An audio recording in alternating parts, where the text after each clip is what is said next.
It's a poison. That doesn't help the stress level. No, don't do it. Get a grip. This stupid video I just showed you. I almost stroked out and died over it. You're watching a different show. You donkey. You ain't a captain of nothing but a sinking ship. Don't do this to me, Harry. The Ohio State. It's Ohio State. What do you mean, the?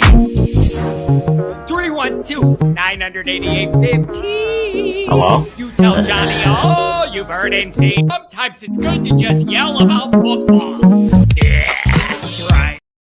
That's right. Welcome back, folks, to a Work It Out Wednesday. I want us to collectively as a group think about the Notre Dame offense. It is by far the part of this team I'm most interested to see, and I think has the most variance in terms of production and outcome of anything involving this football team. I sit up nights thinking about this offense and what it could be, what it could look like, and quite frankly, if things don't go well, what it could look like.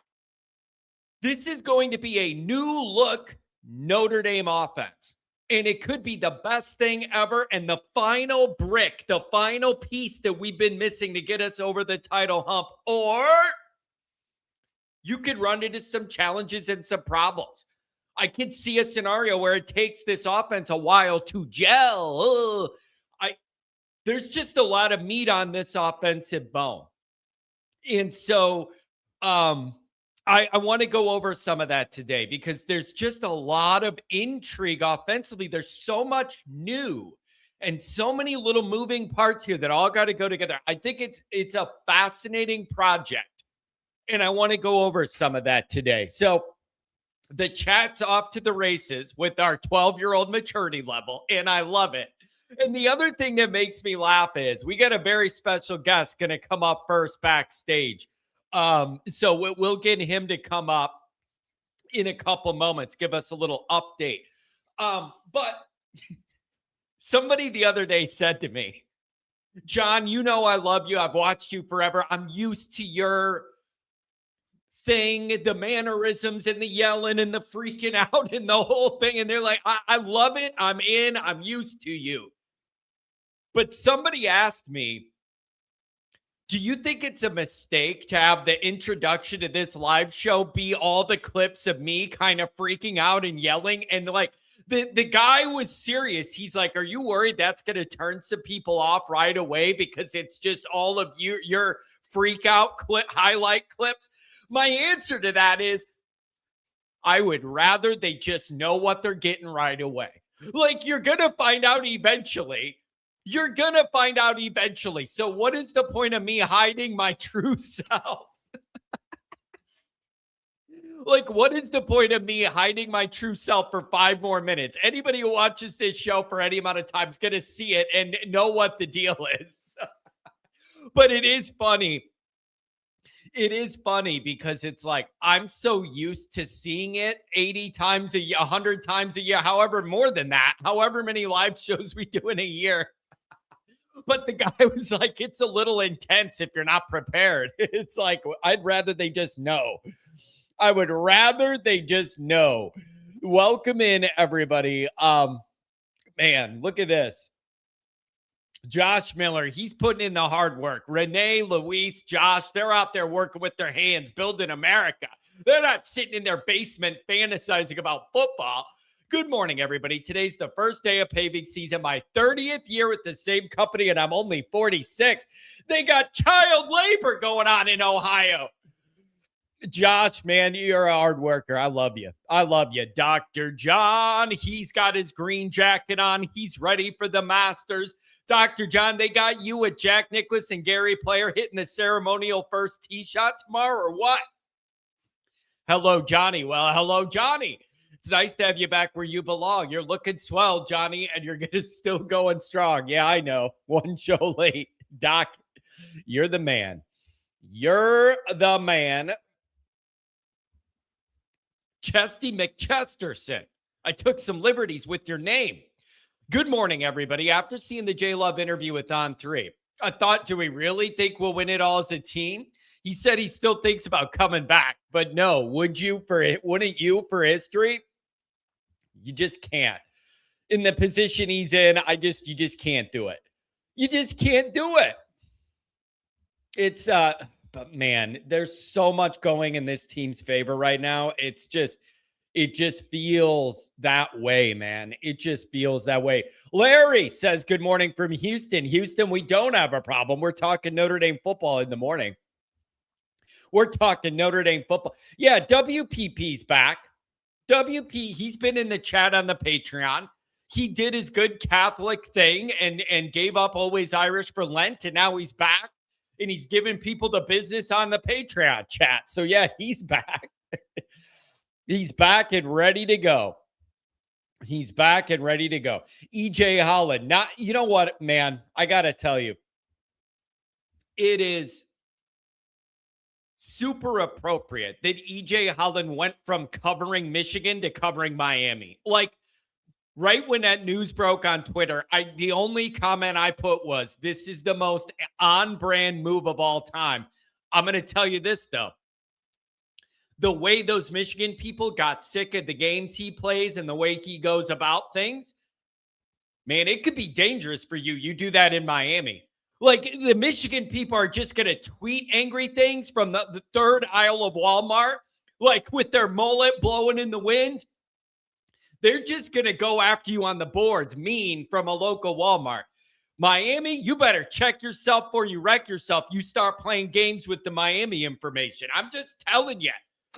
But the most on-brand thing of all time is a guy like that covering Michigan and then leaving to go cover Miami. It is so on-brand, it'll make you sick. It'll make you sick. Tom Frawley, you're the man. Always Irish Senior. What's going on? Everybody's back from Florida. I just got off the John to come listen to the John. Well, maybe depending on who you ask, the information doesn't vary that much from one John to the next. That depends on your opinion of Notre Dame football coverage. Oh, you guys are funny. You guys are funny. Morning from Palm Beach Gardens. Let's go, Brian. We were just in that area not long ago. What's going on, everybody? Welcome in. Good to see the regulars here. Okay, so here's the first thing. I'm going to put the link in the description. We'll bring up our first guest here in a minute because he looks like he's got stuff going on. And I want to be able to get him on with his day. But it's good to see everybody. Again, we're looking forward to blue and gold. Let me do a couple of these early chats here. Look at this. 17 days is all till the tailgate. Does anybody have a weather update yet? Does it go that far? I was looking at the 10-day, whatever. Do we get out? Do we stretch out that far? Here's what the day is probably going to look like Friday. People are already asking, what's the plan for blue and gold? Are we going out Friday? What are we doing? Here's what I'm thinking it's going to look like. I got 3 meetings on campus Friday during the day, 11:30, 2, and 2:45, I think. Johnny, don't come to town without getting some business done. I got 3 meetings. 2 of them are in the Dome and 1 at the Morris Inn at the restaurant. So I got meetings. I'm going to be doing that, wear my blazer, act appropriate, and do that old thing. When that's over, probably check into the house with Goolsby, get situated there. He's got to do the player thing in the stadium and all that Friday night. I'm probably going to do a meetup again for the Always Irish people. We picked a bar last year on Friday with plenty of space. Everybody could come, have our own area, and just kind of have some drinks and food and hang out. We'll probably do that again. So then anybody that's in town Friday night looking for something, you want to hang out with the Always Irish people, the tailgate ain't enough. I'll let you know where we're going to be, but we'll do that again. And all of us could get together on Friday. And I had a great time. I ended up, Josh Miller, we ended up out late at night having us a good old time, mixing it up with the fancy ND people that were out late. It was kind of fun, man. So I'll let you guys know the exact details, but we will have the ability to get together as a group Friday night. So if you want to do that, everybody come on out. I'll let you know exactly where and the time and all that.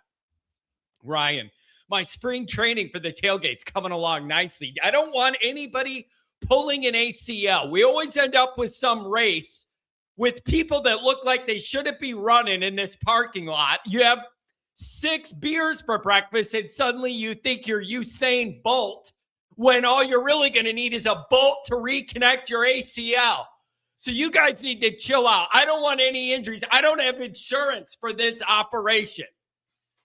So you're engage at your own risk if you guys are racing in the parking lot for blue and gold. Whatever happened to Clayton? Here's the deal. We realized this on the show Monday.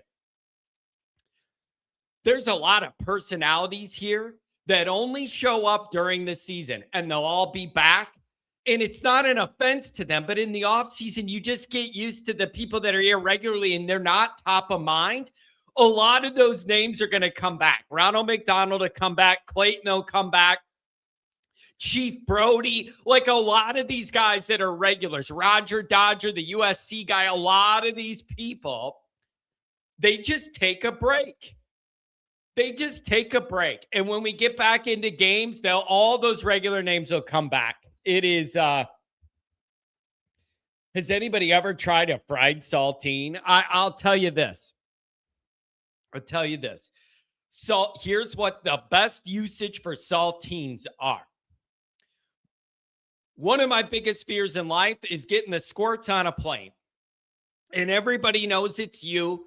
And you're running up and down that aisle and everybody's looking at you. And they know after 1 or 2 times that it ain't number 1 or number 2. They know it's a number 3 situation. Everybody's eyeballing you. It's all uncomfortable in there. You're bouncing around. Like, I'm not even a big guy and it feels like the cave's coming down on your head. You eat a rack of saltines the day before you fly and that's it. You'll have no issues. Telling you, it's the best use of saltines. You eat a whole rack of them the day before.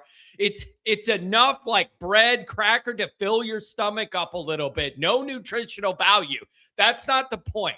This is an anti-dumping situation. You stuff yourself with those saltines enough that you're not starving, but nothing can go wrong. It's not fried. It's not bacon in grease. It's not bacon in grease. It's none of those things that can cause you an issue. None of those things can cause you an issue. Worse than snakes on a plane, that is a number 2 thing that I'm worried about. I don't like snakes. You can't trust them. You can't trust a snake. That's why a bad guy, they call him a snake. You can't trust a snake, man. And I'll give this PSA warning I've done a million times. Don't trust anything without legs. You cannot trust any living thing without legs. It's just too unpredictable. It's too unpredictable. That goes for sharks, many different variations of sea wildlife, and snakes. Don't ever trust anything without legs. You just can't gauge how far away you got to be from the guy, all that stuff. Not even Jake the Snake. That's a wild guy, Jake the Snake. Remember when he pulled that thing out on Andre the Giant? And that's that famous thing where Andre was doing the no, the famous meme where Andre's doing the no, looking like he's scared. They had that snake. I wouldn't like that. He pulls out that knapsack with that big old nasty thing in it. Come on, man. Jay Carr, you're going to get me in trouble. You're going to get me in trouble. I've been seeing these people. How do I say this without getting in trouble? The airlines are starting to charge people that are paying for 1 seat and they know that are going to take up 2. The airlines are finally up to speed and they're starting to charge these people when you pay for 1 ticket, but it's obvious you're going to use 2 seats. And I got all these people saying they were offended and humiliated at the airport. They couldn't believe that they got singled out or whatever for this and got charged double. Dude, how self-entitled are you that you're the problem? You're the problem. And you think it's okay to be touching a stranger because you can't stay in your seat? That's a you problem. Everybody else has no problem getting on the plane. It's a you problem, not a everyone else problem. I still say these planes need to be like a limo where you press a button and the sides come up. And if somebody can't fit, they're getting bunched in on themselves in that little thing. You should be able to hit a button, hit another button. Nobody. Why, as much as expensive as air travel is, why would you pay money and have a stranger touching you? That is absolutely disgusting. Absolutely disgusting. Here's the other thing that this is, I read a debate about this on the internet the other night. This debate on if it's wrong to recline your seat on an airplane, I do not understand this debate at all. When I pay for a ticket, what I pay for on the seat has a button that enables me to recline. How am I a bad person for using what I paid for? That is something with this seat you pay for, everybody gets the chance to recline. You're a bad person for doing that? I will never understand that argument. I will never, ever understand people that are saying it's bad form to use the recline button on the seat you paid for that offers you and everyone else a recline button. And here's the other thing. People in front of me have reclined before. It has never offended me ever. When people recline their seat, it's like 2 inches of a little angle. What is that? How does that bother anybody behind them? How, ND national champs, I don't know if you're joking or not. It's inconsiderate to the person behind you. How? How? When the person in front of me reclines, it's like 2 inches and it doesn't affect me at all. How does that negatively impact the person behind you if you slant your thing 2 inches back? It's not like it's in their forehead. And if they don't like it, they can recline and then we all gain 2 inches. What do you mean? I'll never understand that argument. How I'm a bad person for using a feature that I paid for that's built into my seat and everyone else has the same chance. And I'll never get it. Whenever anybody in front of me reclines, I can barely tell. What is the big deal? I don't understand. I don't understand. I don't get it. And here's the other thing too. I'll never understand why it takes people so long to get on and off a plane. It blows my mind. You spend just as much time in the air as you do stupid people getting on and off the plane. I'm going to solve that issue real quick. Double boarding. Somebody needs to hire me. Double boarding. You have half the people boarding on the front, half the people boarding from the back, and they meet at the halfway of the plane. You cut the time in half. You have 2 bridges, one in the front that fills into half the front of the plane.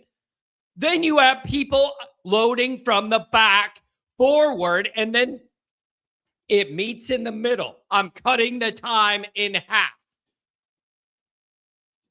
I don't understand why they're not doing this. We don't have the resources on the bridge gate or whatever. Explain to me this then. When I've traveled out of the country, Mexico, Dominican Republic, whatever, back when I was younger and fun and used to do stuff, they would do that there. Why can they do it, but we can't? I remember there was a thing on the front and a thing on the back. Money, they'll make more money. Think of how much more money you will make as an airline if you're in the air in half the time, and then you're on to the next flight in half the time. I'll never understand it. And the recline thing, I don't understand how it's a convenience to the person behind you. It's not like it's in their forehead. I'll never understand it. They only do that on large planes. Well, you need to do it for those 737s I fly to Florida. Thank you. Just telling you, it will half the time. I'll never understand. How hard of a project is it for you to hit a button and put your stupid bag above your head? You see these people look like they've never seen a compartment before. You hit a button, you throw your bag up there, and you sit down and get out of the way. Takes 2 seconds. I'll never understand. I got these people. What is your? No, it's like a geometry test. Oh, it's a rectangle opening. I can't get my bag in there. They're putting it long ways, up ways. What? People are stupid. People are stupid. Air travel used to be a thing restricted to those with class and social decorum. It used to be an experience. We need to get back to that. Flying needs to start being more strict on who you let fly. I'm serious. We need to get strict with this. You want to know what I'm talking about? There's an entire YouTube niche dedicated to airport police body cams. You want evidence of what I'm saying? Look up just YouTube airport police body cams. I dare you to take a look. It makes you realize there's insane people we let fly in an aluminum tube 36,000 feet above the ground. We let insane, mentally unstable people do that, threatening and risking the safety of all of us on this tube flying through the air. This needs to become a more restrictive activity. You should have to do a mental acuity test to be able to do it. I need to know you're mentally stable if we're all going to be trapped above the atmosphere in an aluminum tube. I need to know that you're sane before I do that. These people, they're letting crazy, unhinged, mentally disturbed people fly. It's what could go wrong? What could go wrong? Why don't we just let people smoke on planes again if we're doing this? That always blew my mind. Always blew my mind that you used to just be able to rip lung darts while you're flying. I cannot think of a more dangerous activity while you're flying in an aluminum tube above the atmosphere than to light a stick on fire and then spread it around. If you really think about it, the concept they ever allowed that is wild. So we've come a long way since Newt Rockney's plane. I understand that. But some of these people are out of control. Why does everyone look homeless when they fly? You look at like the 60s, guys were in their top hat and their 3-piece suit eating filet mignon on the plane and all this fancy stuff. Like they looked like they were going to the Kentucky Derby, the way people dress to fly. It was an activity for those with class and social decorum. Now people look homeless flying, and you want to go, how can you afford to fly anywhere when you're dressed like this? They look homeless. You don't get out of bed in your pajamas and then go to the airport. Pull it together, people. Have a little class. Losing my patience with all this. You got to make flying more restrictive. We've reached that point. We got to make it more restrictive. You need to have a mental sanity exam before you're able to book a ticket. I'm serious. It's dangerous out there. As always, thanks for being here. I got to get it back to football. I'm getting off track. I got to get it back to football. I'll give you 2 football things. Carnival cruises have turned into floating riots. Oh, I've seen all that. I'm never doing a cruise again. Well, I told the story that the last one, a guy jumped off and died, and then we were bobbing around the ocean looking for him all night. Everyone missed their flights home because the guy was depressed and jumped off, and it ruins my day. People everywhere you go, people slobbering over a buffet. Give me some of that. Everywhere. Oh, I'm on vacation. It's so relaxing. I'm on this cruise. I want to go to the pool. Oh, you want to go to the pool on a cruise? Well, you better be up at 5 a.m. to run down there and save a seat at the pool, or you're not going to be able to do it. None of this is relaxing.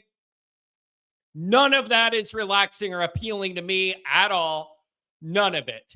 Other than Liam's idea, the Always Irish Championship Cruise. Now that I'll sign up for. Kent says, John, just say it's my people. the damn people wear the bonnets. I can't, unfortunately, your people do get a bad rap on the cruises because almost every article or video I see about this issue, it's like thinly veiled who they're talking about causing the issues, but they don't want to say it. You know what I'm talking about, Ken. It's like they don't say it, but they show a clip and it's just like it looks like a gang fight out there on the dance floor. They're throwing chairs around the cafeteria, but they don't want to say what the problem is they're trying to restrict. So you know how they do it, Ken? Here's how they start to do it. They start doing a dress code. That's how it starts because they'll target certain things that certain people wear. That's what they do. Anyways, let's get back on track, please. We have really got to start talking some football. I'm going to give you guys two little things you're going to like. Tomorrow morning's YouTube video is going to be an interview with a Notre Dame player, just finished playing for Notre Dame. And we're going to talk about his experience at Notre Dame and playing for Marcus Freeman. So we're going to have that interview for you, and it'll be here tomorrow on YouTube. And then early next week, I got an interview you're really not going to want to miss with a current Notre Dame player that's going to be a big part of everything we're trying to do next year. And I'm very lucky to have landed this interview, but you guys are really going to like it because it is one of the main pieces of what we want this all to be next year. And I'm fortunate to have landed that interview. Should take place tomorrow, and I'll put it out early next week when I clean it up and package it. But I want to talk to these Notre Dame guys. What's going on in this program? What's the vibe from the inside? What it's like to play for Marcus freaking Freeman. No, it isn't Tyler Buchner. Too many fights with the stairs. I'll never forget it, man. I was sitting here going, the number one thing I need to see in the blue and gold is I need to see Buchner throw the ball. I need to see Buchner throw the ball. I need to see Buchner throw the ball. I can't wait for blue and gold. The guy's walking down the stairs, and that dream ended. The stairs won the fight, and I end up at a tailgate drinking a Miller Lite, talking to Tyler Buchner when he's got a boot on his hoof. I wanted to look at him in the face, but I just kept looking down at that boot he had on his leg. And I'm like, Tyler, I'm sorry. You should be out there playing, not talking to my dumbass in the parking lot before the game. He was injured reclining his seat on a flight. I'll never understand how that. The only way I could see the seat reclining, people act like the seat reclines into a bed. Dude, the seat reclines not even 2 inches. People act like you're reclining back into their lap, taking a nap, bro. The only way I could see it being a problem is if you have one of them ladies that has like a horse mane for hair where it's like 20 inches long. And if they recline it and flip their weave over the thing and it's coming down like a horse's mane right onto your tablet, then I'll say I agree reclining's a problem. Other than that, no. Don't get me started with the shoes off people on an airplane. You should be banned from society and be forced to live in the woods alone. You want to act like a caveman? Live like a caveman. They should be banished to the abandoned woods and live in a cave. Living your bare feet on an airplane. You are disgusting. I can't even imagine what your house looks like. Have some social decency and decorum. No one wants to see your raw hooves on a plane. We're already all jammed in here. The last thing I want to see is your corny hooves. Unbelievable. I take my shoes off, especially when the dogs are barking. You disgust me. You disgust me. I'm gonna barf. I'm coming barefoot to the tailgate. Good, Phil. I hope it's 17 degrees out. Let's see. I want it 17 degrees. You're going to need a lot of those fireball shots to be warm. Keep them, your toesies, your little footies warm after that. Shoes off are fine if you're wearing clean socks. It's just inappropriate. You're on a plane, not in your living room. One more thing on air travel, then we'll move on. Long toenails, gross. Bro, I see it everywhere I go. I can't. Guys are the worst. Usually girls try and take care of it.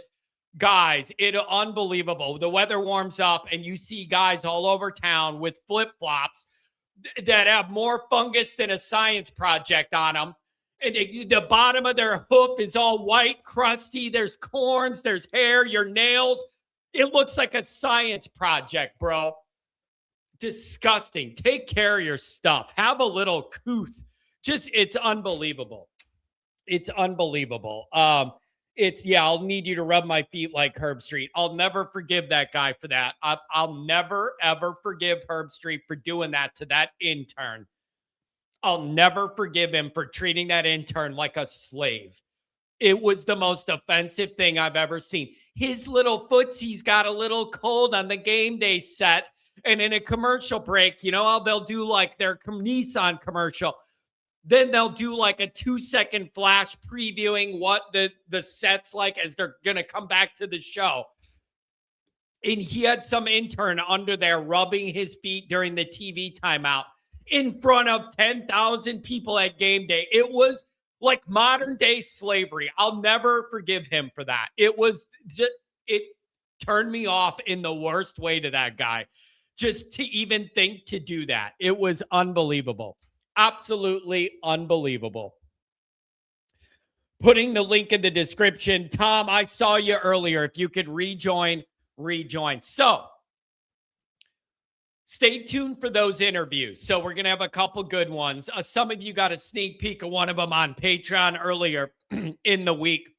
But the one you're going to have next week's really you're not going to want to miss. It's one of our big time guys. So check that out. Lucky to have landed it. And it will be the Aaron Andrews. That's different. That's not nasty dude hoof. Anyways, so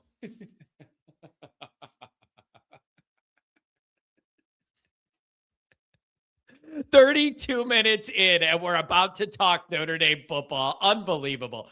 Anybody see the clips of Bussa with the boys at ND? Pretty cool. Yeah, it's cool, man. Like, if you're one of those outlets that you could get Notre Dame to allow you the access to do all that stuff, it's awesome. You get to see these guys in a unique way.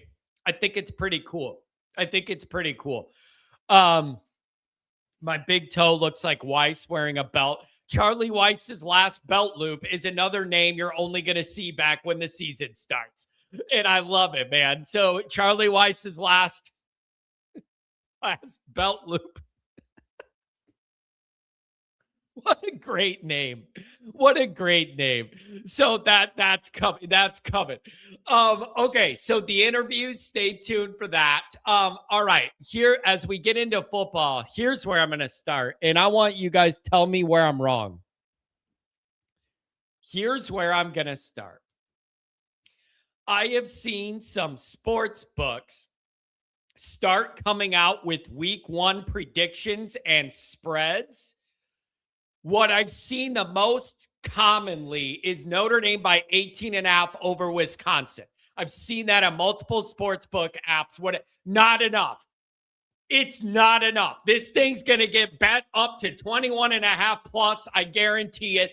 I'm looking at like 40-13, something like that. Not enough. 18.5, not enough for this ball game for me. It's going to be bet up, and Notre Dame's going to cover it. I want 40-13 or whatever. Oh, John, they got a new quarterback that can run a little bit. I do not care. It's called shed a block and get after him. I don't care. If this Notre Dame team is what everybody's building it up to be, this needs to be a big win. 18.5 ain't going to cut it. I'm looking for more than that. And if you disagree with me, luckily for us both, you have all summer to be able to change my mind. 16. None of this is enough. I need more. It isn't enough. And it's like, John, oh, you're being disrespectful to Wisconsin. You're underdoing Wisconsin. If this Notre Dame team is what everyone's talking it up to be nationally and locally, including my dumbass, 18.5 ain't enough. Cover that baby. 18.5 ain't enough. It's just not. So that I have seen that number. It's going to bet up. Sly saying it started at 16. It's going up. Yeah, we've had bad experience with 17.5. And it's kind of a neutral field. There'll probably be more Wisconsin people at Lambeau. I don't care. 18.5 isn't enough for me. I want more, and I think Notre Dame's going to cover it. Adam Dowling says, don't be overconfident. Always Irish. I think I'm being accurately confident. Not overconfident, accurately confident. Oh, I've seen that. Oh, look out, Wisconsin's new quarterback. He can run a little bit. That's going to be tricky. Get off a block and destroy him. Even if he's more nifty than what they had last year, there's no way they flipped that entire garbage roster to be able to block all of Notre Dame's defenders because the quarterback can run a little bit. Shed a block and get after the guy. I'm not here for any of this excuses or watering down the expectations. If you are what everybody's talking you up to be, get after that guy. Okay? 18.5 ain't enough. That thing's going to get up to 21.5, something 22. It's going to. Telling you. So, I'm just saying that number, I'm looking at a 40-13, and some of that 13 comes late in the game when the starters are out. I'm telling you, that's what I need. I'm already looking at Wisconsin that way. If you are what they say you are, do it. Take care of business. Adam, what's going on, brother? It's been a while. It has been a minute, my friend. I've been doing a couple stints at work overtime, and it's just been hard to get on with you. Man, I'm telling you, I appreciate you guys that work hard every day and still make an effort to be here. I got a little bit of some of the retired guys are able to comfortably drink some coffee and tune in. You guys like Renee and Luis and yourself and Josh that are out there working, God bless you, man. Yeah, it's it's so funny because I love my job and I love getting after it and doing what I do, but at the same time, I'm like, man, I'm missing a lot of the John shows and all this different stuff, and then I'm trying to catch up and I'm listening to it later on, and having so much to think about and say, and it's a nonstop thing. There really is no off season when it comes to being a Notre Dame fan, and so it's hard when you got to get pulled away for all these other things. But hey, I'm just happy that you're here and that you got us on. Oh man, it's a joy to be able to start the mornings with this crowd and the questionable maturity level we all have. It warms my little Irish heart. I never wanted to change. It warms my Irish heart. So, Adam, let's catch up a little bit. I'm sure you've read or seen the practice reports from the people that are there and kind of the news coming out of spring ball. Do you have any takeaways? We're about midpoint spring ball. What are your takeaways from what you've seen, read, and heard about how spring ball is going for the Irish? That is such a tough one to say because you're going to read these reports, you're going to hear all the different things, but I share the same sentiment as you. As far as, we were told all those different things about the defense, and Carr's going to be doing this, and, Love and Price are going to be unstoppable. And then we come up to game one against Miami, and it looks completely the opposite, and then we get snake bitten. So I'm actually this year I'm trying not to take in everything and then get my hopes up. On the last show you were speaking with Eric, right off the bat, and he was talking about we're going to win the Natty. Everything's going to be great. We're going to be dominating. We should be blowing out Wisconsin by 40 or whatever. And it's like, yes, I share that same, thought process as far as like what the talent level and the different things that we have, but the cohesion still has to be created. The team, I don't know, the team vibes have got to get over these humps, whether they're psychological or whatnot, in order to make the strides to get to a national title and actually win it for the first time since '88. And so everything that I'm looking at in the off season, the stuff that's coming out of the practice, the practices, I'm stoked for. I'm happy to see that there are good news that does come out, but I'm trying not to let it get my expectations so high where you get the rug pulled out from under you, if that makes sense. It makes total sense. And we're in a unique position because in the modern age of college football, I don't know what that is, the last 12, 15 years, whatever we consider the modern age, we were used to Notre Dame entering years where you would say, if these 5 things fall into place and you catch some good breaks, you could be in position to do something, maybe like whatever. Yeah. This is a different field because Notre Dame is really looked on as one of the favorites, Heisman level quarterback expectations, and right in the mix for a championship. This is unique. I believe the last time Notre Dame was thought of like this was 06 when Notre Dame was the preseason AP number 2. I think Georgia was number 1 that year, but I remember getting that Sports Illustrated cover with Brady Quinn on the cover.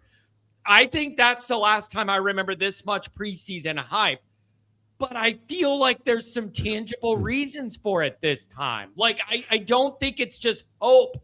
I think there's reasons for it, but if they don't play that way, none of it matters. Exactly. And I totally agree with you. I mean, it has all been coming together, right? You have the coaching staff, you have the leadership, you have the seniors, and the kind of the leadership on the field within the locker room themselves. And you have the recruiting coming in, and that's been bolstered up. We now have the as far as the transfer portal, guys coming in, that stud coming out of Oregon. I mean, it's just all the different things have been coming together. And so on paper, it looks great. It looks like 100% you should be in the top 3 of the country and you should be contending for the national title. And if you're a Notre Dame fan, you should be thinking that we should be going and winning this. It's now has to happen on the field. And this is the biggest pressure cooker right now for Marcus Freeman and that staff, because as much of, fans are, as you and I have been and many others of the Marcus Freeman era, this is where it's like, okay, buddy, now you have everything, and Aeneas Williams and these other people that are coming in after Love and Price, they're going to fill those gaps. And that production level that, that Love and Price had last year is going to be spread out throughout the offense. It's not going to be just within the running backs. So you have got to put it all together now, especially with the way that we hear that the defense is, in order to make these strides. So I'm going to be looking, for this season. And another thing, especially with the way the record has been, the schedule is going to be set up for us. It's not a gauntlet. It's not going to be like one of these other ones where you're going against Texas and then Alabama and then on the road to Georgia and then maybe Missouri and all these other. It's just, you have 2 powerhouse, so to speak, teams that you're going to be playing, and everybody else you should be crushing by 20 or more. And that's okay. It doesn't have to be a gauntlet to get there, but you at least need to handle the business that's in front of you so that you leave absolutely no doubt and that you do get in, and then you just play the way that we know that they can. Here's, I think, the challenge of the offseason, and the team's got to navigate this in their own way at a high functioning level. But for the fan base and the Notre Dame media, from now through the summer until we get into the season, the challenge I'm coming up with is, how do you express the confidence you have in this program and the team where it's at right now without crossing the line into that being irresponsible, lazy cockiness that ends up burning us all? How do you responsibly straddle that line between having the confidence in where we're at, but not overdoing it to where it gets dangerous and reckless? I'm struggling to find that blend because I want to hold this team to a very, very high standard this year. And a part of that includes you got to be able to beat the teams you should be able to beat. Yeah. And so How do you that's balance it? but that's such an interesting question, John, is like to ask yourself that, how do you kind of protect yourself or make those kind of psychological strides, where like you're going to hold accountability where it needs to be held, but at the same time, have the higher expectations and different things. And I think you can ask that question towards a fan base, and it would be different than that of what's happening in the locker room. If you're going to say, like, how do we hold these high accountabilities? Think about Marcus Freeman. What type of coach is he? He's a player's coach. Everybody loves this guy, right? But at some point in time, you got to come out and you have to have a little bit of that Nick Saban-ish, or those old school coaches from back in the day where they would, just really be on your ass and holding you accountable. And as much as you like them, sometimes you didn't like them because they were always on you, because they wanted you to strive for that, not necessarily perfection, but as close to it as you could possibly humanly make it. And so there's the accountability that's going to be held inside the locker room and on the field. And then there's also the accountability as a fan base, which is totally different. Go ahead, be fanatical and think that we're going to be undefeated and crushing everybody with no problem. And, Miami's coming up here in November. They're not going to be able to handle the weather. BYU is not a real contender. We should be able to destroy them. We'll take care of business in Lambeau by 40 points.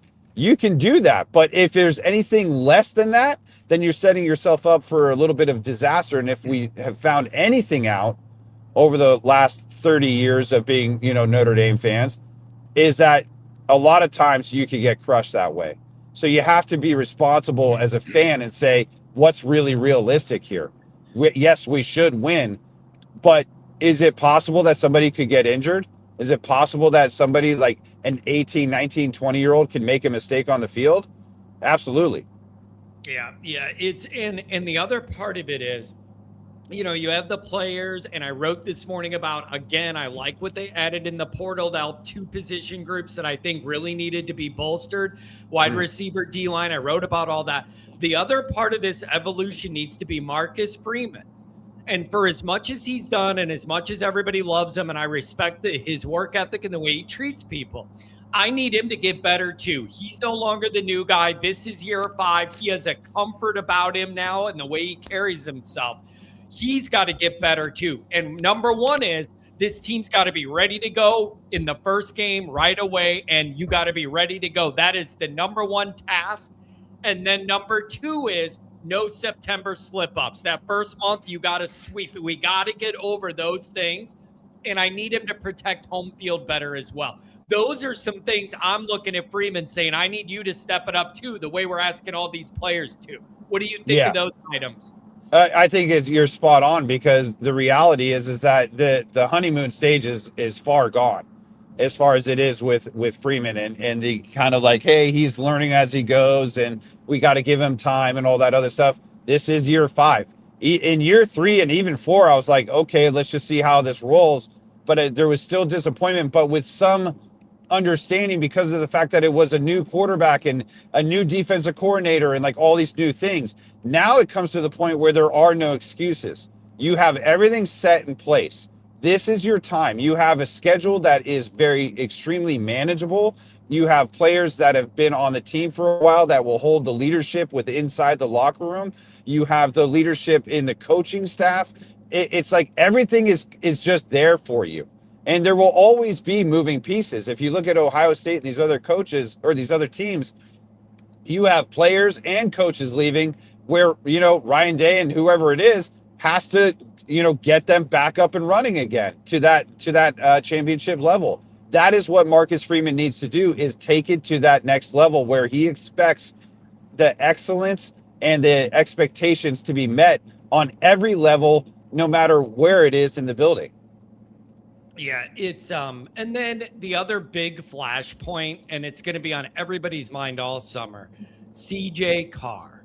And I would love to know where your mind is on your expectations for CJ Carr. And are you expecting just an ascension to Heisman level, and everything goes great, and he continues to develop. He's the leader of the offense now that Price and Love are gone, and you're throwing it around, and he ascends. Like, where is the level with Carr that's responsible? Not overdoing it, but not underselling it. How should we be viewing Carr and what his floor and ceiling are in this season? That he takes the next level to being the team leader, that he is the one who steps in, not because someone appointed him to be so, but because of the fact that he makes that psychological switch in his mind where he steps into it and says, I'm now the leader of this team, I'm going to make this happen. And he goes in with that boat of confidence, not cockiness, but confidence of understanding who he is, what his role, what his niche is on this team, and how he is going to help, catapult us to that next level. Because in order for that to happen, he has to take those next steps to that next level in order to be that one that can come and, bring us back if we're losing, or command us to understand it in the huddle. Like, hey, listen, get it under wraps. He has got to be the one that when he talks, the others listen. Not because Marcus Freeman or whoever it is says, like, hey, this is our leader, this is going to be our captain, but because of the fact that he is demanding it out there on the field. So as far as him like winning a Heisman, I don't expect him to win a Heisman. It would be fantastic if he did. But what my real expectation is that he takes the next steps of becoming that leader that we need on the field, who is not just the voice, but also is the one who is making the plays, for his team. Look at Mendoza last year. That kid, he balled out, and he did things, especially that Penn State game where you're on the road, you're down, you're losing, you have got to go up against 110,000 fans and, drive the ball down the field and make these ridiculous throws. And he did. And it had nothing to do with cockiness. He truly believed in himself. He truly believed in the team, and he just went out there and he commanded it and he did it. And when you start making those kind of strides, whether it's on the football field, in life, no matter where it is, you will find success. And that's what I'm looking for in Carr.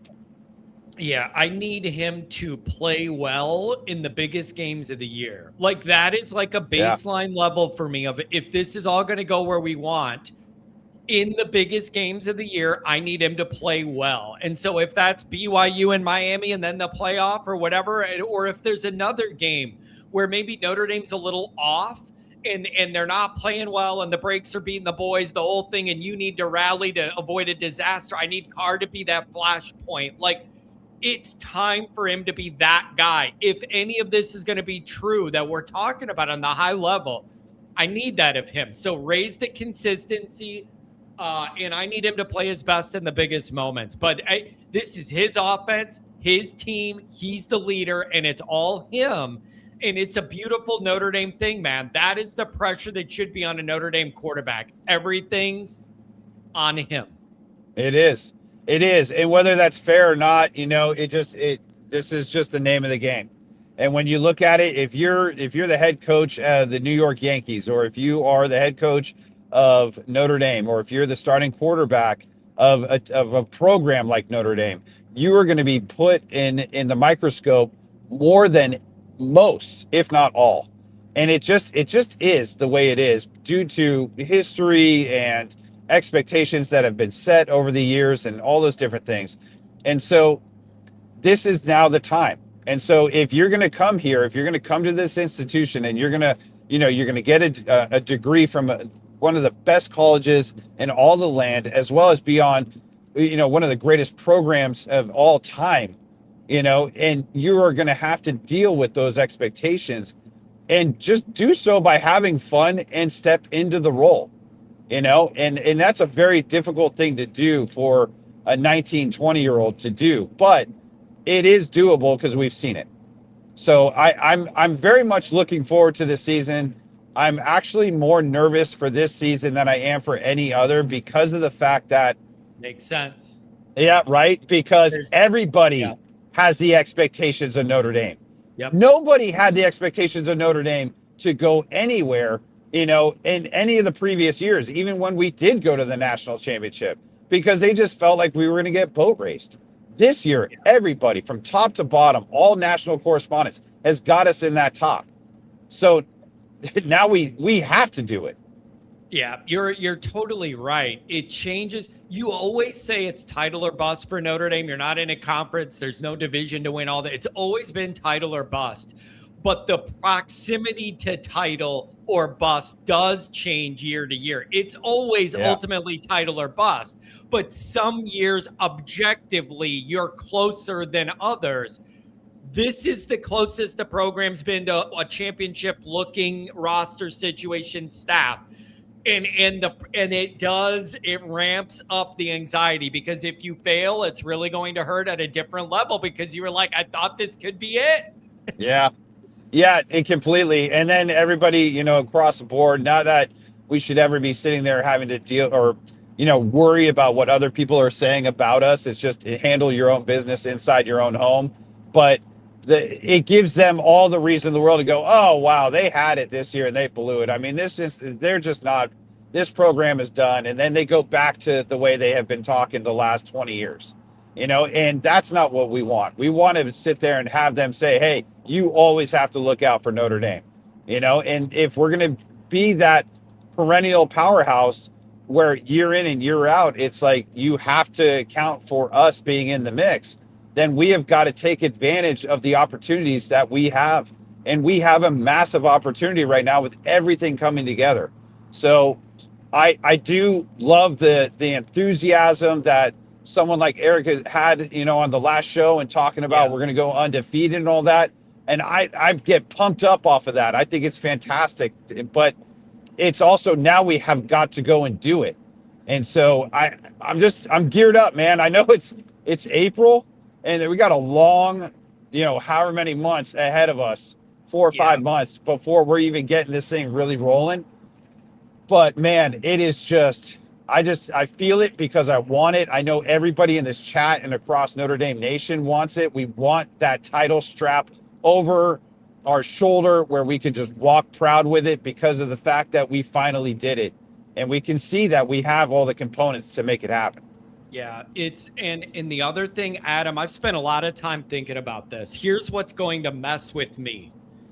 In my mind, I look at the Notre Dame schedule and I create this beautiful, wonderful, perfect path of the first handful of games, getting situated while you're winning. You're learning who you are and who could do what role or whatever while you're collecting wins, building momentum. Then you got that big test going to Provo, and you should be peaking just about then. Then you should win. Then you get to November 7th against Miami, and it should be everything on the line. Notre Dame has no losses, and it's November 7th, the spotlight on Notre Dame Stadium. Like, that's the roadmap. It's in my mind. I can't have Notre Dame deviating from it, because if you lose anything before Miami, Miami's a must win, or you're in the Pop-Tarts Bowl again. You're not making the playoff at 10-2 again this year with this schedule, and no USC again, obviously. I need Notre Dame to follow that flow that I've created in my mind of how this season needs to go. Anything off that path, and it's danger. It's a thin line, Adam, because of this schedule and how light it is. If you take care of business, it's great. If you don't, you're playing for a Pop-Tart again.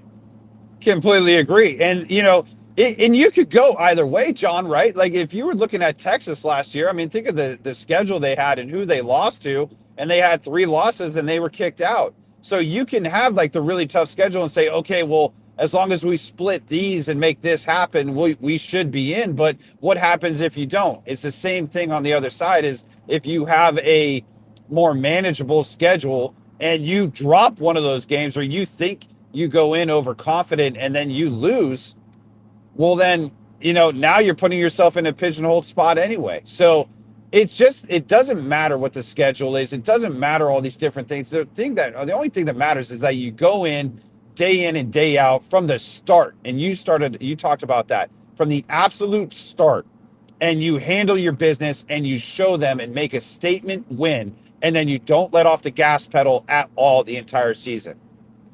Yeah, man, I have this roadmap, and if they deviate from it, I'm going to be really upset. So, I just need you to stay on this path. So, Adam, the reality is We got a couple more weeks of spring ball. You have blue and gold. It's going to be a hell of a party weekend. We're going to have fun. And then we get into the dog. We're getting into the dog days of summer, dude. It's going to be a long summer till this game. Like, we're going to lose our minds. We do it every summer. We get through it together. It's going to be a long journey, man. Oh, I'm not looking Yes. forward to it.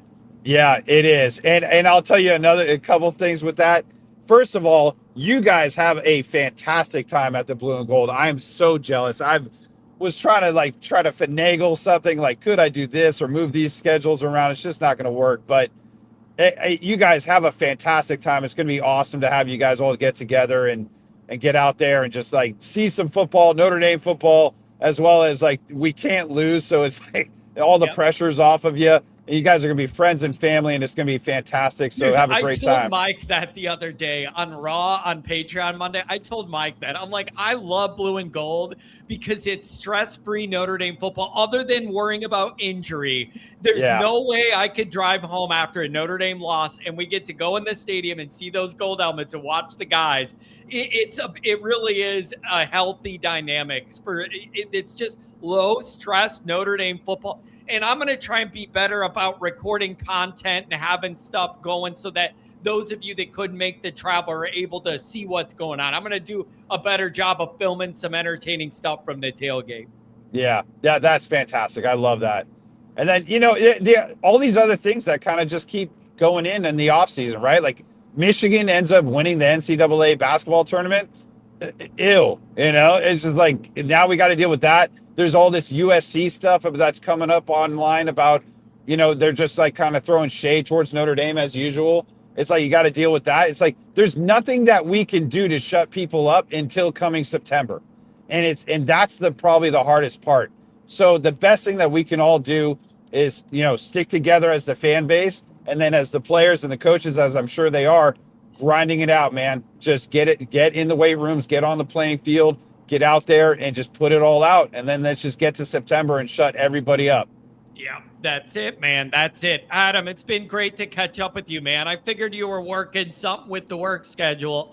Hop in whenever you get a chance. Always appreciate you. Johnny boy, it is always a pleasure. And thank you again for having me, my friend. I'll talk to you guys soon. Have a good one. Oh boy, we got a familiar name that wants to jump back in. It's WPP. Good morning. Hey, John, it's Pat from West Palm. Can you hear me? I can hear you, and it's just good to have you back. People were asking about you the whole time you were gone here and on Patreon, and they're glad that you're back, my friend. I'm not sure that last part is true, but thank you for saying it. It's funny, you think about what you're going to say on one of these calls, and then you hear other people say things. By the way, on that airline thing, John, if you put your seat back, sometimes it hits the legs of the person in back of you. You know what I'm saying? What you can do and what you should do are two different things. I just have never found myself on the receiving end of someone in front of me reclining where it bothered me. Like, I'm trying to put myself in that position as the recliner receiver, and I never remember a time where it bothered me. So maybe I'm just on cheap planes or something where you can't recline enough to cause a problem. No, I mean, I think I'm on cheap planes because when somebody reclines, then I can't have the tray in front of me in use. If I have a laptop open in my tray and the guy in front of me reclines, I don't know. I think and to tie this into Notre Dame football, I think it's similar to standing up the whole game because, traditionally at Notre Dame Stadium, the students stood the whole game. Yeah. And the rest of the crowd sat. And now there's a certain percentage of the fan base that wants to stand the whole game. And, that's fine if the people in front of you are standing, right? But the people in back of you are sitting. it's kind of rude to stand. I don't know. It's just the way I am. I know Does I'm in the minority on this, but WPP, does that apply for, let's say, the Miami game on November 7th, the biggest game of the year? We think the playoffs should be on the line for both teams or whatever. Are you okay on a night game, the biggest, most intense game of the year, if most people stand for all that? Don't look, you want that? if the person in front of you is standing, obviously I got no problem standing. But if you got like an elderly couple sitting in back of you, and the person in front of you is sitting, sit your ass down. I don't know. It's just, to me, it's an erosion of our culture that people just say, I'm standing, screw everybody else. I also, this is dangerous though, because we've had a lot of arguments on this channel over the last 10 years about Notre Dame's home game experience not being intense enough and loud enough and rowdy enough and uncomfortable enough for the opposition. I've been banging that drum for 10 years. Now we're getting to where we want to sit down again. John, you can scream as loud as you want when you're seated. I don't think anyway. I think that I think there's a certain etiquette to it. And then I'm with you. If it's fourth down and goal and the game's on the line, you want to jump up, great, right? I'm talking like every single play. If the people, and again, if the people in back of you are standing, stand up. Or, the people in back of you want to sit. I don't know that to me, it strikes me as kind of rude. WPP, I really think you need to get to the Notre Dame Miami game this year. I think you need to make that trip on November 7th, come back to campus, come to the tailgate. I think it's time for you to come home November 7th. No, I'll be there. I got like 20 people in my family that are coming, all of whom are making their first trip to Notre Dame, so no, it's I've organized a big family thing to come. I mean, our Airbnb only sleeps 16, and I got like 12 firm commitments and then like 10 people who are like maybes, Yeah.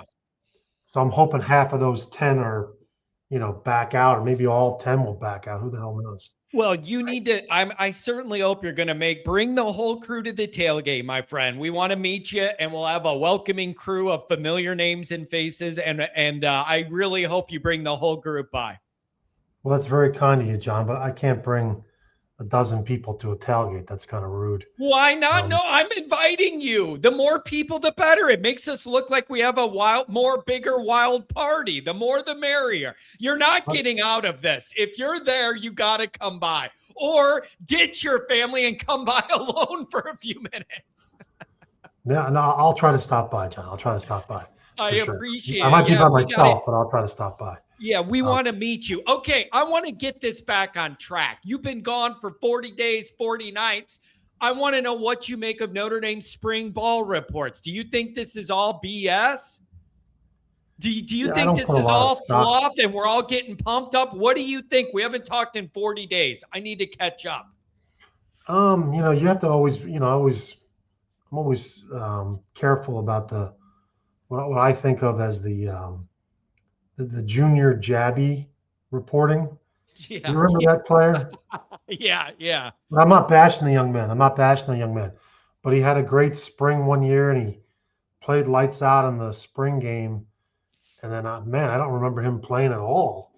Come the fall, and so you have to kind of take all this stuff with a grain of salt. But this team on paper looks pretty damn good. I got to tell you, it looks, and the schedule is so weak. I thought, a month ago, I thought that Wisconsin was our second toughest game. And I'm hearing there's an 18-point spread. Holy cow. What are the spreads going to be in the other games? I mean, this is really a weak schedule. It really is. But you know who I think is going to be pretty good this year, John? And let me preface what I'm about to say. I go through life believing that there's a huge number of very stupid people in this world. Well over the majority of stupid people comprise this world. But, Bill Belichick is not one of them. He's a cheat, but the man is not that stupid.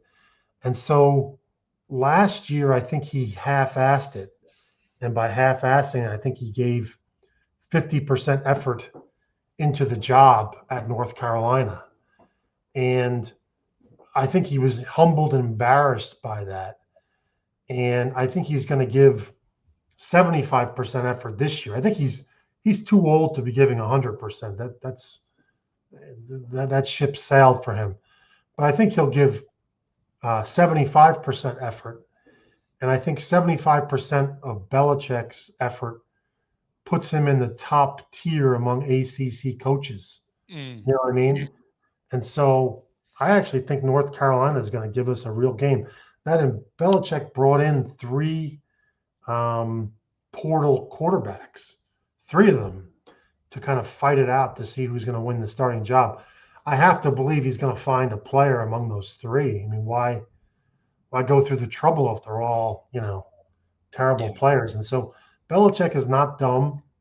That, and I think there's a certain percentage. I'm going to contradict myself now, right? I've always said that recruits follow the money, but I do think there's a certain percentage of recruits whose parents are telling them, if you have an opportunity to play football for Bill Belichick, a legend in the football community, you got to do it.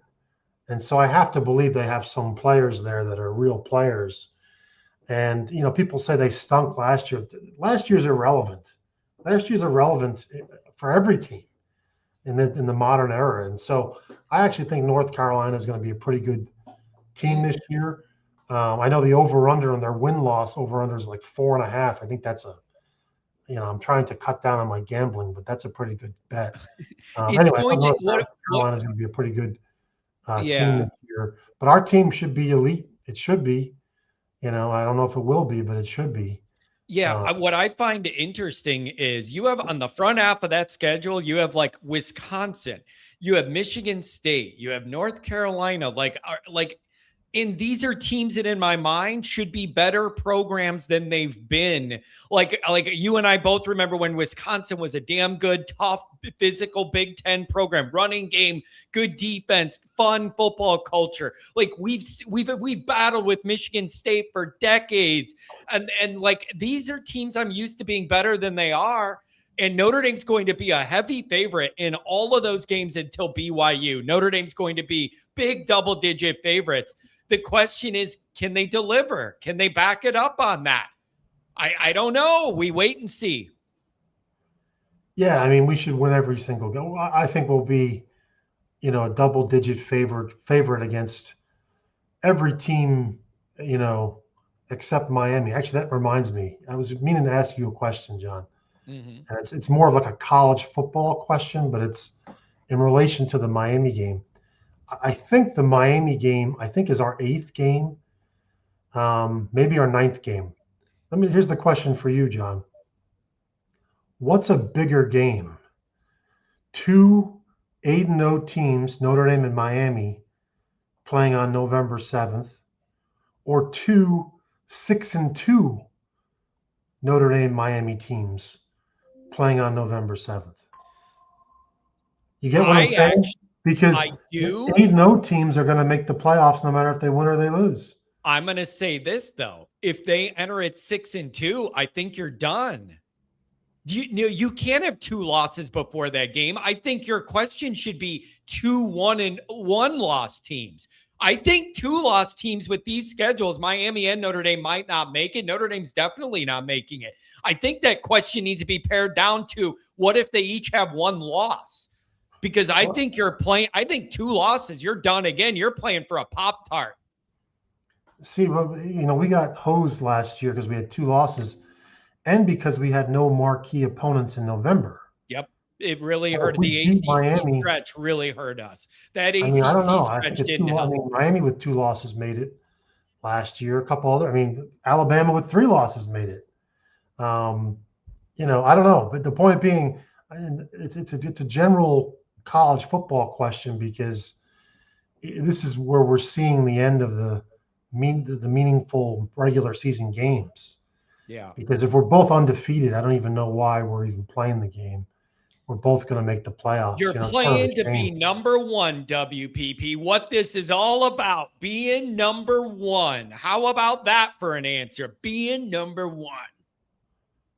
Yeah, I mean, I guess you get a bye. You get a bye in the current Yeah. format. And then you're going to say, well, what good does it do you to be number one in the regular season? I need you to end number one, not be number one then. And then what if you get the bye and then the record shows that every team comes off a bye, loses? Do we even want to do that? Do we want to have one loss? Like, that's where this is all going to lead, isn't it? No, it is. It certainly is. Yeah. Um, And then WPP, the other thing about November 7th is Alabama LSU is that day. Notre Dame Miami's that day. And I believe Oregon Ohio State is that day. Kent can let me know if I got their schedule right. I believe all of those games are November 7th. So the framing of how big of a moment this is going to be is going to vary depending on the records. Like for game day, if that's a big deal or whatever, like there's a lot on the line November 7th. That is separation Saturday. yeah, speaking of LSU, how nice is it that Brian Kelly never got a job? To me, I love the thought of that guy just forever being remembered as a loser, you know? Yeah, It's just, he can, and he did do a couple interviews while you were on hiatus. And he did say, I'm going to take a year off and then I'm going to look at the landscape and kind of see what's going on. So I don't think he's totally closed the door on returning to coaching. The issue is he will only accept a top tier job because of his ego and everything. And I wonder if that top job like echelon is done with him, or if another team at that level will take a chance if he really wants to. He's not taking a rebuilding 7-5 pro middle tier program. He's not going to do that. So I just don't know if his days of being hired at the top are over or not. I don't, honest question, not sarcasm. I just don't know how the rest of the industry views him at this point. I don't know. John. Every loser who gets canned says, I'm going to take some time off. Let me tell you something, John. He was canned in the middle of October, and there were like 10 top tier jobs open last year. Yeah. And he got none of them. None of them. Yeah. And he had every incentive to take them too. So I'm crossing my fingers that loser has coached his last game. I really dislike that man. And so how did you feel?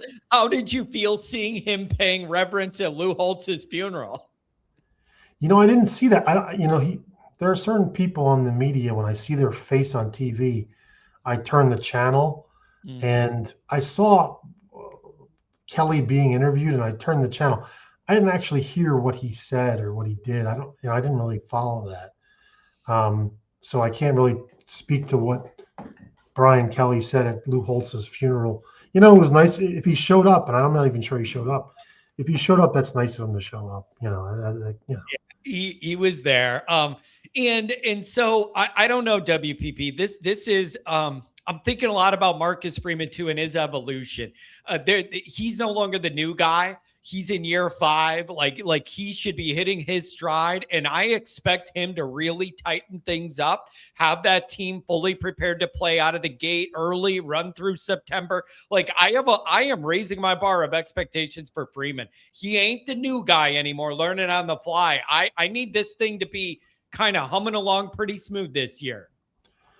Yeah, I mean, I never cut him any slack, only because my attitude was if he got the job, then he's got to do the job. And I'm not all about letting somebody make $7-8 million a year and not know how to do the job.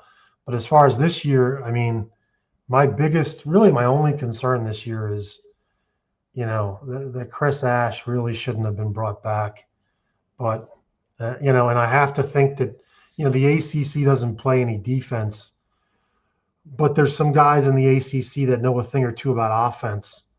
And I have to think that there's a coordinator in the ACC that's going to solve Chris Ash's defense and throw 40 points up on us. And, then Carr's got to dump, 41 points on the other team. And that's going to be A shootout's going to WPP. break out. I would be shocked if any team in the regular season scored enough points where Notre Dame needs 40 to win. I would be stunned. And maybe I'm going to be proven dead wrong on my own show and look stupid. I really don't see that in the cards this year. I really don't with that defense. I have way more questions about what the offense is going to look than the defense. Am I setting myself up to get ashed again? I mean, I thought last year's defense was lights out, bringing back so many players, and Texas A&M played poorly. They played poorly and threw 40 up on us on our field, and so that quarterback missed so many throws. He could have had way more yards and points. He missed some wide open throws too. Yeah, I'm putting myself in a bad mood thinking about that A&M game. I know, but okay, WPP. Let me. Is it totally foolish of me to be in a position where I'm going, man, yeah, that first 2.5 games were bad defensively. And then after that, Notre Dame did start to lock it down, even though the competition lessened. The defense played better. Like, am I a fool for believing that that little start was just a case of first-time DC learning his personnel, what they could do, and that we're beyond it? It doesn't seem like you have that faith that you're sure we're beyond that kind of egregious situation. I kind of think we are. We need to be. I'm glad to hear you refer to him as a first-time DC, because I've had this argument with, I think your friend Mr. Hyde on Patreon. Some people who defend Ash claim that he was the DC at Ohio State, but people who actually know the truth know that he was the co-defensive coordinator at Ohio State. And the other co-defensive coordinator was Luke Fickell, who was a very respected guy who ended up getting head coaching gigs. And Ash went on to go and sell apples wherever he does. But you know what? I'm going to hold my tongue. I'm hoping Ash somehow, some way learns. And I don't think he can. I don't think he has that capacity to learn. But I'm just crossing my fingers, because that's the only, to me, this team doesn't really have too many flaws. They really don't. I mean, KVA's injury was horrible last year. He was the one guy I was like, wow, I hope he doesn't get hurt. And holy cow, he got hurt, and what a talented, KVA has Jalen Smith type talent. He really does. And to see him get hurt was tragic. But other than that, I think the team is in really solid shape. And other than Chris Ash being Chris Ash, I don't know that there's much to worry about in the regular season. In the playoffs, different story. We better, we could play some real players. I think we'll beat the Canes. I don't see us losing any team on the schedule, really, unless an ACC team comes with a game plan and throws up 40 and, Carr has an off day and we lose. But other than that, either way, we still make the playoffs. That's right? The other question I had for you is, I'm wondering where your mind frame is with CJ Carr. What is your what is the framework you're viewing CJ Carr? Been in the program a few years now, but only had, last year as a starter. Now all the pressure's on him. You don't have Love and Price to buoy that offense. It's pretty much Carr's going to be the stirring the drink there. How are you viewing the CJ Carr project, year 2 of him as a starter? What lens are you looking through him on? No, I think Carr is a baller. I really like Carr as a player. I really do. My biggest concern with Carr is taking hits and running the ball. I don't think he should, for example, I would take the RPO and just throw it out of the game plan. Just stop that stuff. He's not a runner, and he doesn't take hits well. Like when he gets hit, Carr gets hit at awkward angles, and he doesn't fall properly. And that's a recipe for injuries in his career, unfortunately. He's just not a natural runner. He's not a natural faller, for example. That actually makes a lot of sense. There is a science to how to absorb a hit and how to fall to minimize your vulnerability there. And that's a Goolsby thing too. He always talks about the way he could tell how athletic a guy is by the way he falls and gets up on the football field. And he always talks about that. And then you may need Carr's legs at some point, but I need it to be when you need it. I don't need you taking chances against Rice and laying it all out there to gain another half yard. You shouldn't need that against Rice. If it's late in the third quarter against Miami and you have a fourth down to get, I need you to lay it all out there. So I kind of want them to be very judicious about when they allow or want Carr to take those hits. And the other piece of it, WPP, is you got right now as we stand, Will Black is your left tackle defending that guy's blind side, and he's going to be a new starter. That's a little like, does that cause you any pause, or do you think Will Black's going to be ready to guard the blind side there? Well, I'll roll with Will Black, just because last year's left tackle could not handle those Miami defensive ends. Couldn't do it. And Black has to be better than that. And so I've never seen Black play, but I'd rather see Black take the left tackle spot than the guy we had last year. And so I have to believe he's better than last year. And the ACC has been rated of its best players other than Miami. Miami's paying the big bucks. Yeah. But I don't really care who Miami has at defensive end this coming season, because whoever they are, they're not as good as the guys they had last year. You know what I mean? Yeah. Yeah. They just can't possibly be better than those two. Both of whom will be first rounders, apparently, from what I'm reading. So I think we'll be fine along the line. Again, my concern isn't the offense or with Carr. I think Carr is a baller and he's going to put up our points. It's the defense that concerns me, specifically the scheme and the guy running it. But we should roll through this regular season. I mean, if Wisconsin is an 18-point dog, I don't see how really any team on the schedule. I mean, I think that says more about Wisconsin maybe than Notre Dame. But I mean, is there any team on the schedule that's going to be within two touchdowns of us in the spread? I don't know. I mean, the Canes will. Yeah, Miami. And you know what else? I want to know, what do you think the spread's going to be for Notre Dame's trip to Provo? Like, that's a tricky one. I bet you that's going to be a 1-score spread, probably, that trip going to Provo. And I don't know whether that's right or wrong or justified or not, but I can see that being a tighter spread. Miami will be as well. And then I don't know if there's any surprises in there with an SMU on the back half of the schedule, or North Carolina rises up. Belichick's girlfriend does a lot of recruiting and they get good guys in. I don't know. I mean, look, these are. I always looked at Notre Dame's schedules as, the way a Notre Dame schedule should go is 3 tiers. The top tier would be elite teams. Mm-hmm. And most seasons back in the day, we'd have Michigan and SC, and then we'd add a third. We do Michigan, SC, and someone like, Tennessee or Miami. That was your top tier. Yeah. Now we only have the one top tier team, which is Miami. Then the second tier teams are teams like BYU that you're talking about.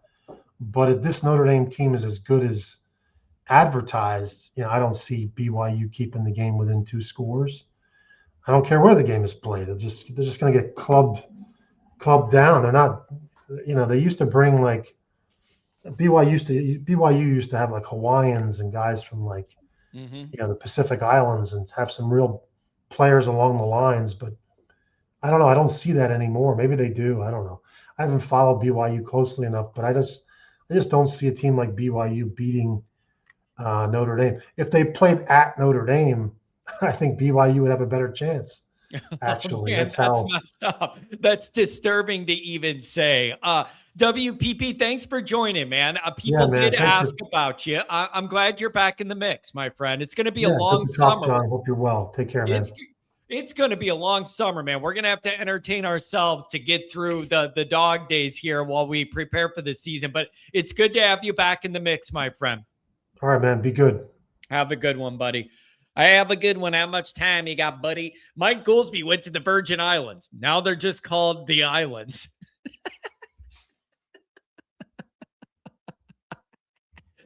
Oh, you guys, the maturity level around here. It's unbelievable. I love Irish for life. I love what Freeman's built. No more building talk. We got the culture, we got the leadership, we got the talent. Now show us. It does really genuinely feel like the program building part of this is about where you wanted it. And now it's time to deliver. It's so much pressure this year. Time to cash in all that recruiting and culture talk and leave no doubt. The question that I have is, how do you measure healthy culture? And this is something I recorded a video for and go into a lot of detail. It's coming out on Patreon in a couple days, I think. But how do you properly measure culture? Is it correlated directly to wins and losses or the big game wins? Or can it just be the vibe in the locker room and it's separate from the wins and losses? Like, what are the measuring points of what we consider good college football culture? And how tied to elite winning must it be? So I don't know. I don't know. But I have a big question about that when it's like, oh, what a great culture or whatever. It's like Notre Dame has a great culture. Well, it wasn't that great when you started out 0-2. Like, is it possible you have great culture and you're 0-2? Okay, maybe I'm interested in a less good culture than if 0-2 is what the good culture got me. Like, I'm just wondering how you separate all of this and weave it all together. So briefly, I want to go over a couple things on offense. You guys let me know where you're at. CJ Carr. We went over this on Raw and had some really good input from the fans. And man, I love it over there. We could dive 9 layers deep into everything. Link in the description. Check us out. CJ Carr. The ceiling of CJ Carr this year is winning the Heisman and winning the championship. Literally, that's how high it could be. Heisman and winning the champion, leading this team to a championship. What is the floor for CJ Carr? Other than injury, what is the floor? To me, the floor is, and I'm being very honest, the floor is some of those amazing flash plays with his arm, but it's inconsistent enough that it doesn't allow you to accomplish the ultimate goal. Like, you're still going to have a lot of really good plays. It just may not be consistent enough and in the biggest moments enough to get this team over the title hump. Not all quarterbacks that have high ceilings end up self-actualizing to reach their entire ceiling. You could level off in year 2. Flash the arm, do some of that, but some inconsistency, like you could level off. And then you get into the question of, well, how much of that is going to depend on the help? What is the O-line like? What's the new running backs like? Like what do the new receiver room look like? So there's a huge range for CJ Carr this year. It is perfectly feasible, win the Heisman and win the championship. Also, inconsistent, flash plays, but some inconsistency, and it never quite reaches that peak. The O-line, I feel decent about it. But do you know how much better I would feel if I had a healthy Jagasaw and a healthy center? Those guys have like 10 surgeries between them, and I think about it all day, every day.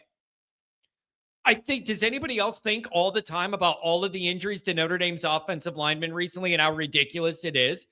It's just the worst bad luck ever that Notre Dame's got all these guys hurt, and you were making playoff runs down multiple guys, whatever. Like, what does Notre Dame have to do to have a year where all the offensive linemen all their limbs are in one piece? I'm serious. It's like a Civil War medical tent over there. So yeah, I feel decent, but it's like, okay, Will Black, you're guarding the quarterback's blind side, and you whiff on one spin move, and the whole season could be ruined. So it's just interesting, man. But I feel pretty decent that O-line's going to come together and be pretty good. But, man, if I had Jags and I had my center and he didn't have an ACL tearing every 2 weeks, it'd be awesome.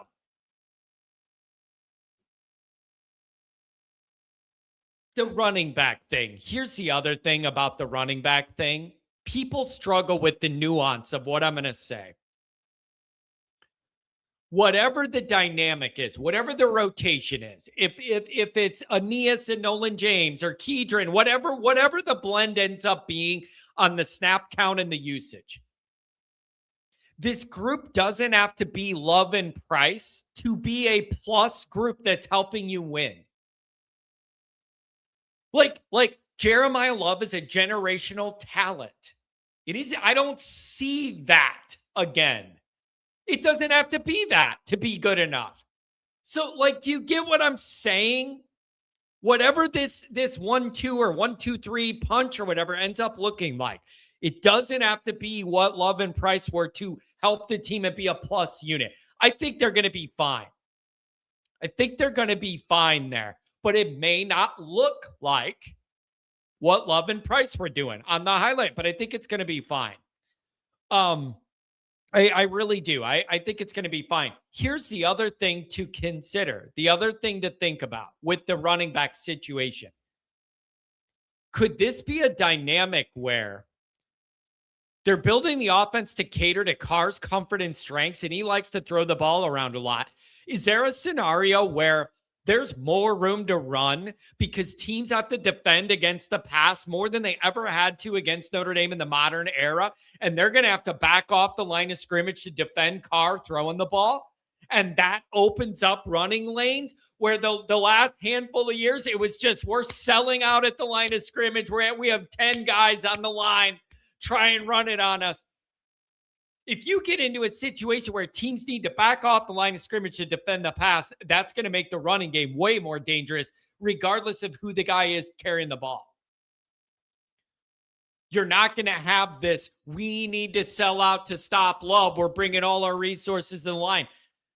If you could throw it around a little bit and put it on film and burn people, they're going to have to back off the line, and that helps you run the ball even better. There's going to be more lanes to run through. And you don't have to be Jeremiah Love to run through that lane. If you have 7 yards before first contact, anybody can do that, right? So I really am open to the concept that if Love's able to throw it around a little bit, that running game, it's gonna look good because there's just gonna be more space to do it. So I don't know. I think about that also. And then think about the tight end room. Think about the tight end room, right? You got Cooper Flanagan getting a lot of the praise here, mixing it up, kind of roughing it up in camp. He's getting a lot of the kudos there early in camp. What about James Flanagan? Mike loves him. Mike thinks that guy's going to be the future. So you got double Flanagans. And then you have Pramer coming in the summer. I think he's one of only 3 guys from that class that aren't there early enrolled. So then you're going to have him coming in there. Can someone become a more reliable receiving threat like we were used to? Like, it isn't going to be Mayer, but like, is there anybody in this group that could become that receiving threat again at tight end? I don't want us to get away from that a little bit. Does it not feel like Notre Dame's gotten away from that like badass top tight end kind of thing? So, like, I'm just asking, can one of those guys, I know the blocking's important and all that stuff, run support, I understand all that. But I'm wondering if there's a guy in this group that could become that receiving target again. Third and medium in the red zone, what does that look like? And then we get to wide receiver again. It might be my favorite group to talk about on the offense, and nobody likes it when I say it. I only trust Jordan Faison, and I trust no one else. I don't need to sell you on why I don't trust the other guys. You got to sell me on why you do, other than hope. Hope's not a good reason. I hope is not a good reason to believe Jordan Faison is the only one I trust. What this group does has such an impact on how far Notre Dame goes. I only trust Faison. I cannot trust guys that struggle with injury all last year. I cannot trust that. I'm talking about Gilbert. I'm talking about Greathouse. I can't bank on that. I cannot trust transfer guys that have 10 catches between them and have very little experience. They got a lot to prove. It could very well be that unit comes together and with Carr and everything, and it takes off, and that could be the difference that wins you playoff games. But I got to see it to believe it. I got to see it to believe it. Yeah, people were riding Greathouse. He hasn't done anything in 4 years besides 2 games. It's just, yes, Tex. I just need to see it. And I just need to see you reliably be out there, man. And I know that's like mean because it's not your fault if you're injured. Like it comes off like a personal slight. Like I'm not questioning a guy's toughness. It's just a matter of, can I rely on you out there or not? And with Greathouse and Gilbert, I just can't until I see that you're more durable. And even Quincy Porter's coming off an injury too. So it's like Mylan Graham and Faison. There you go. But for all this talk about Notre Dame has one of the highest percentage of returning production, and you should feel good about all that. Not on offense, bro. Most of that is defense and CJ Carr. None of the skill positions, not the running backs, not the wide receivers outside of Faison, and not the tight end. So all of that talk about one of the big advantages Notre Dame has, I see all those articles and tweets. Big advantage Notre Dame has is they have the most returning production. Yeah, it's almost all on defense and Carr's arm. None of it is from the skill guys. I don't know how that's going to play out, but I'll tell you this. You know what helps me have confidence in it? The schedule. The way the schedule lays out allows Notre Dame a runway where they should be at a point where they don't have to be a polished, perfect product to start out undefeated for the first handful of games. You should be able to play with a winning margin enough that you could find yourself offensively. Guys could find their roles. Running backs can emerge. Whatever, wide receivers making big plays early in the year, give them more chance to do it. You shouldn't have to play near perfect to collect wins early in the season and round into form. I think that's going to help this offense a lot. And the other side of that coin is, I think the Notre Dame defense is going to keep the score down. And that there's freedom in that too. I really do think that Notre Dame defense is going to be tough score on. And then that builds that offense a lot more margin. And I like it. But this, I have WPP's on the other side where he has questions about the defense. I feel much better about the defense, and I have a lot of questions about how that offense is going to come together. But I do like that schedule. It allows you to be able to get in there and work some stuff out while you're winning, in theory. And if that doesn't happen, then we're having a different discussion, and the program isn't where everybody's been blowing it up to be, including me, including the national media. So I don't know, man. There's a lot of meat on this bone. There's a lot of meat on this bone. And so we're gonna find out the answers, and some of them are gonna come in the blue and gold game. 17 days. So we're all gonna get a sneak peek here, and we're gonna have some fun in this parking lot. We're gonna make some moves. It's Animal House. The Goolsby and Kennedy rented a house. It's gonna be it's so wild to me what this whole thing has turned into, man. It's just like, it's so wild. I can't wait to be back. Can't wait to see everybody. First time back to campus since Lou. I want to honor Lou. And I want to drink beers with you. That's what I want to do. All right, you guys, I'm out of here. I'm going to write a couple articles. I got a couple ideas that just enter my brain. But stay tuned for a couple good interviews that are coming out on Patreon and this channel. Check them out. You get the sneak peek early on Patreon, but check them out. Got one coming for you tomorrow morning, and then I'm going to have a huge one coming out probably early next week. Love you guys. Thanks for being here. Appreciate the support. We'll see you on the Patreon, chat.